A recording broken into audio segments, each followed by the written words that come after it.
Friends, ये कहानी है ऐसे 3 कपल्स की जो अपने बॉयफ्रेंड के साथ हॉलिडे मनाने के लिए कहीं दूर जंगल में निकल पड़ती है। लेकिन वहाँ उनके साथ कुछ दिल दहला देने वाली घटनाएं घटती है जिसका उन्होंने सपने में भी नहीं सोचा होगा। लेकिन क्या वो वहाँ से निकल कर बच पाएगी या वही मारी जाएगी? तो चलिए जानते हैं इस अमेजिंग मूवी में। हेलो दोस्तों, मेरा नाम है विश्वजीत और आप देख रहे हो द फिल्मी थैनोस। तो चलिए एक्सप्लेन करते हैं। कहानी की शुरुआत में हम देखते हैं कि ल्यूक और जोसेफ नाम के 2 वर्कर्स एक कंपनी में ट्रक में कुछ खतरनाक केमिकल्स के ड्रम लाद कर उन्हें कंपनी की लैब में पहुंचाने के लिए रास्ते से जा रहे होते हैं। वो दोनों बातों में मगन होते हैं कि अचानक ट्रक के सामने एक हिरन आ जाता है और उसे बचाने के चक्कर में ट्रक आउट ऑफ कंट्रोल हो जाता है, जिससे केमिकल का एक ड्रम लुढ़क कर एक रास्ते वाली नदी में गिर जाता है और वहां बहते हुए एक पास में झील में पहुंचकर लीक हो जाता है, जिससे वो खतरनाक केमिकल आसपास फैल जाता है और सीन शिफ्ट होता है। और हम देखते हैं कि जेन, जोई और मेरी नाम की 3 लड़कियां गाड़ी में बैठकर वीकेंड मनाने के लिए उस झील के किनारे बने एक फार्म हाउस में आती है। ये फार्म हाउस मेरी की एक कजन का था। जब वो वहां पहुंचती है तो पास में रहने वाली ओल्ड लेडी उनका वेलकम करती है और किसी दिन उन्हें उनके यहाँ ब्रेकफास्ट पर आने के लिए कहती है। और घर के अंदर पहुंचने पर जेन अपने बॉयफ्रेंड सैम को मैसेज करना चाहती है, पर फोन में नेटवर्क नहीं आता। मैरी उसे सैम से बात करने से मना करती है। मैरी कहती है कि हम यहाँ ट्रिप पर आए हैं ताकि इन सभी चीजों से दूर रह सके। तभी जोई वहाँ आती है और नेटवर्क न होने के कारण वो भी वहाँ पर अपसेट दिखती है। तब मैरी उन दोनों को समझाती है कि वो सब यहाँ वीकेंड मनाने के लिए आई है और साथ में टाइम स्पेंड करने के लिए आई है, इसलिए उन्हें फोन चलाने या फिर अपने बॉयफ्रेंड के साथ बात करने के लिए परेशान नहीं होना चाहिए। इसके बाद वो तीनों स्विम करने के लिए झील पर जाती है। वो तीनों जब धूप ले रही होती है तो उन्हें व्यूअर के लिए बनाया गया लकड़ी का डैम दिखता है। वो स्विम करते हुए डैम के पास जाती है ताकि उन्हें कोई व्यूअर दिख जाए। जब उन्हें वहाँ कोई व्यूअर नहीं दिखता लेकिन लकड़ियों पर कुछ ग्रीन कलर के निशान दिखते हैं तो उन्हें कुछ समझ में नहीं आता। वो वापस किनारे की तरफ आ जाती है। तभी उन्हें झील के बाहर एक बड़ा भालू दिखता है जिससे वो डर जाती है। उसी वक्त वहाँ एक शिकारी आता है जिसका नाम स्मिथ था और वो अपनी गन से उस भालू को डराकर वहाँ से भगा देता है और उनसे पूछता है कि वो यहाँ क्या करने आई थी। जवाब में जेन कहती है कि वो व्यूअर को देखने आए थे लेकिन उन्हें कोई व्यूअर नहीं दिखा। तो स्मिथ उन्हें कहता है कि उन्हें जानवरों से दूर रहना चाहिए क्योंकि अगर उन्होंने किसी जानवर के साथ छेड़छाड़ की तो जानवर उन पर हमला कर देंगे। इसके बाद स्मिथ उनको पूरे कपड़े पहनने को कहता है और वहाँ से चला जाता है। रात में लड़कियां केबिन पर गेम खेलते हुए बियर पीती है और साथ में पॉपकॉर्न खाती है। वो लोग एंजॉय कर रही होती है। तभी उन्हें बाहर से कोई अजीब सी आवाज सुनाई देती है। जोई चेक करने के लिए बाहर जाती है लेकिन उसे कुछ दिखाई नहीं देता। इसी बीच मेरी और जेन दरवाजे के बाहर खड़ी होकर उसका इंतजार करती है। तो उसी वक्त दरवाजा बंद हो जाता है और वो दोनों डर जाती है। इतने में मैरी का बॉयफ्रेंड टॉमी पीछे से आकर उन्हें डरा देता है। उसी वक्त जोई का बॉयफ्रेंड उसे गोदी में उठाकर घर की तरफ आता है। दरअसल ये तीनों के बॉयफ्रेंड का प्लान था कि अचानक पहुंचकर उन्हें सरप्राइज किया जाए। और तभी घर के अंदर से सैम निकलकर बाहर आता है। तीनों को देखकर मैरी बहुत गुस्सा होती है। वो चाहती थी कि इस वीकेंड ट्रिप में तीनों सहेलियों के अलावा कोई भी ना हो, खासकर उनके बॉयफ्रेंड भी ना हो। इसलिए वो तीनों लड़कों को जाने के लिए कहती है। पर जब वो जेन से पूछती है तो जेन कहती है कि उसे उनके रहने से कोई भी दिक्कत नहीं है। इसलिए वो तीनों लड़के रुक जाते हैं। थोड़ी देर में मैरी और जोई अपने रूम में बॉयफ्रेंड के साथ इंटीमेट होती है और जेन और सैम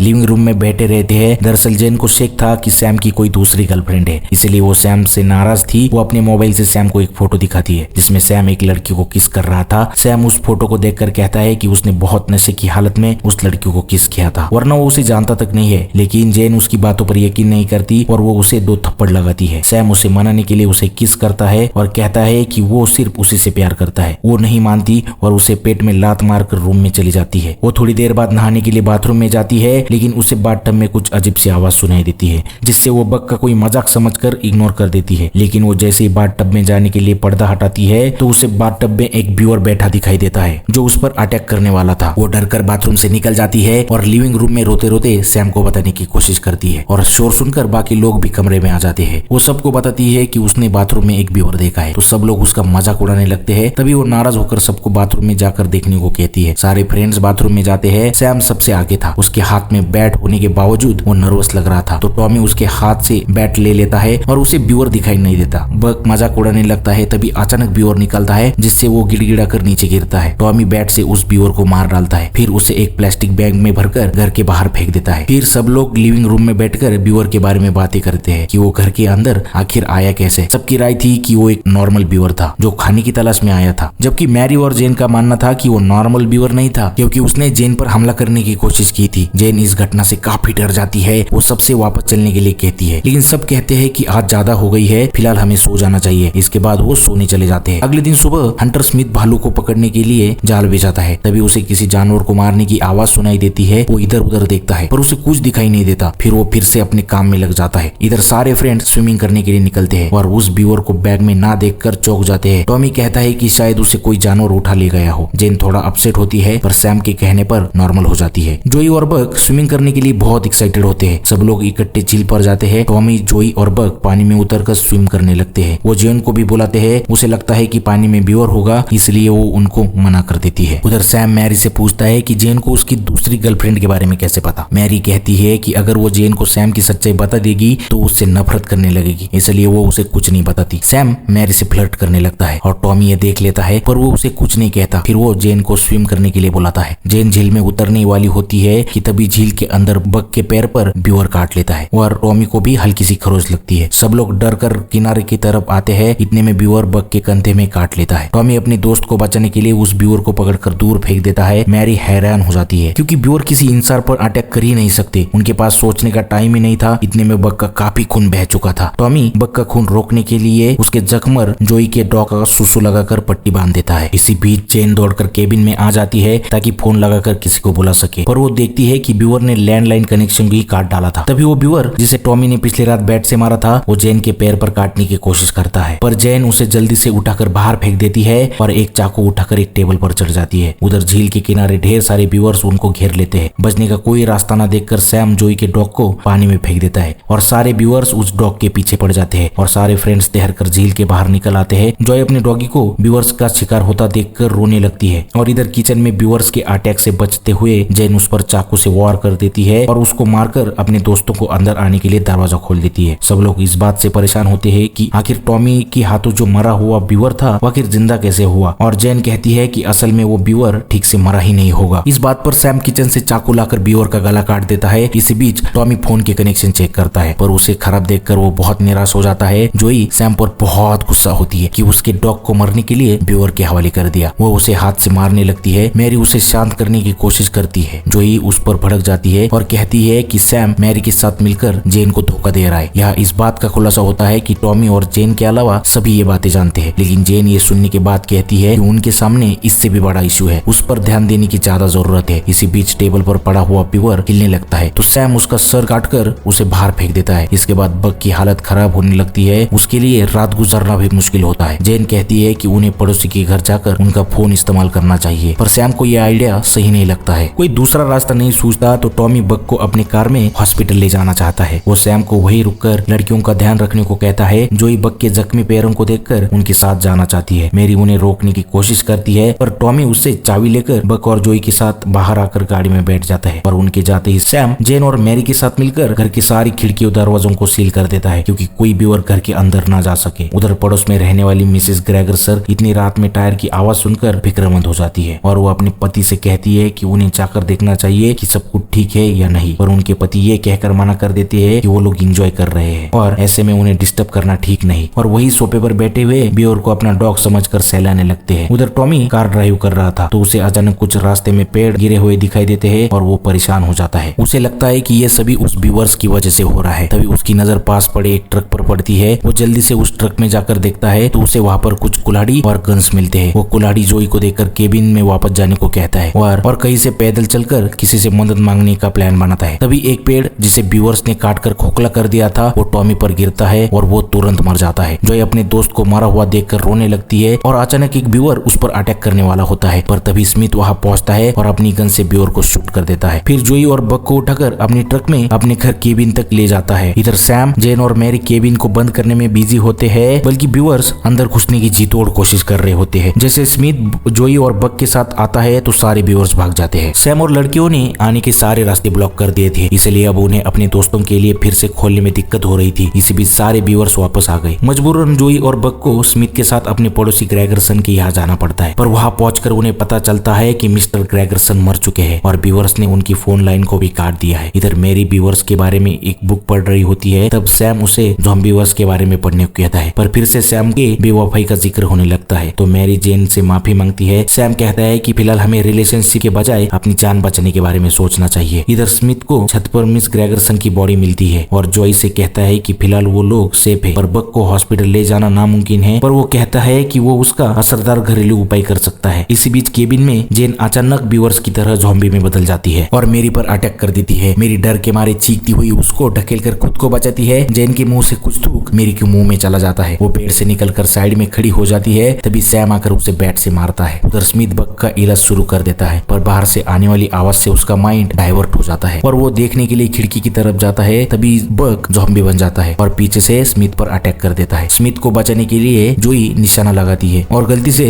स्मिथ को ही गोली मार देती है। तभी जोई दरवाजा खोलकर भाग जाना चाहती है, पर दरवाजा खुलते ही सामने बीवर्स को बैठा देखकर वो फिर से ऊपर की तरफ भागती है और बेडरूम में घुसकर दरवाजा बंद कर देती है। तभी ज़ॉम्बी बनी हुई मिसेस ग्रेगरसन पीछे से उसके बाल पकड़ लेती है। जोई खुद को बचाने के लिए उसको गोली मारना चाहती थी, पर बंदूक में गोली खत्म हो चुकी थी, इसलिए वो खिड़की से कूद जाती है और जमीन पर गिरकर बेहोश हो जाती है। इधर मैरी सैम से कहती है कि बीवर्स जिसे भी काटते हैं उन्हें कोई वायरस इन्फेक्शन हो जाता है, जिसकी वजह से ये लोग ज़ॉम्बी में बदल गए। और जेन के साथ भी यही हुआ था। इसी बीच सारे बीवर्स जमीन के रास्ते केबिन में घुसने की कोशिश करती है। सैम अपने बैट से उन्हें मारने की कोशिश करता है, पर एक बीवर उसके बैट को ही दबा जाता है, पर सैम उस टूटे हुए बैट को तलवार की तरह यूज करके उस बीवर को मार डालता है, जबकि मैरी हथौड़े से उसके सर पर वार कर देती है। उधर चारों तरफ बीवर्स मौजूद थे, इसलिए दोनों बाथरूम में घुसकर खुद को बंद कर लेते हैं। फिर वो दोनों एक दूसरे की बॉडी चेक करते हैं, कंफर्म कर सके कि उन्हें कोई खरोच नहीं लगी, और कपड़े उतार देने के बाद वो दोनों खुद को कंट्रोल नहीं कर पाते और इंटीमेट हो जाते हैं। इसी बीच बीवर्स कुछ इलेक्ट्रिक वायर को चबा लेता है, इससे